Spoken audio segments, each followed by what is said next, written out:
Наверное, для начала прошу извинения, давай с ним вращать. Татарча. Багаутдинов волнуется. Прости. Тем более по привычке немножко по-русски, да, все-таки немножко такое волнительное это мероприятие. Так что даю слово, что в следующий раз буду говорить по-татарски. Запишите, пожалуйста. Ну, из доклада Минахбет Мидхатович тут обозначил, конечно, то, что много сделано, но так уже прикидываю, что еще предстоит очень много сделать. И задача стоит действительно серьезная. Поэтому сразу хочу призвать всех здесь присутствующих оказывать с своей стороны всемирную, как говорится, поддержку, потому что действительно одному, двум, трем людям с этой задачей не справиться.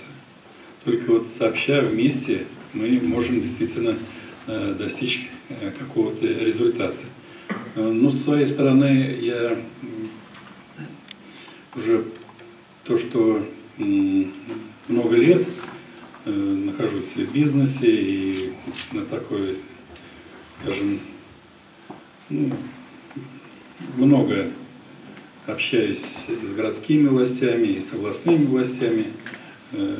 Конечно, есть такое, что они немного прислушиваются к нашему мнению, и тем более, когда на сегодняшний день они представляют, что татарское население тоже это большая сила здесь, в Самарской области. И я думаю, что найдем мы у них поддержку, и все наши, которые задачи стоят, и в частности по развитию нашей печатной, как говорится, информационной, и других вопросов, я думаю, что мы найдем там поддержку. Потому что действительно без государственной поддержки наша работу очень будет продвигать сложно. Ну, с своей стороны я что хочу сказать? Поблагодарить вас, конечно, за такое доверие, что вы мне оказываете. Постараюсь, конечно, оправдать ваше доверие. Ну, что-то, если с пониманием встречу любую критику в свой адрес, где-то давайте, поправляйте, где-то помогайте. Но я думаю, что вместе мы чего-нибудь добьемся. Спасибо.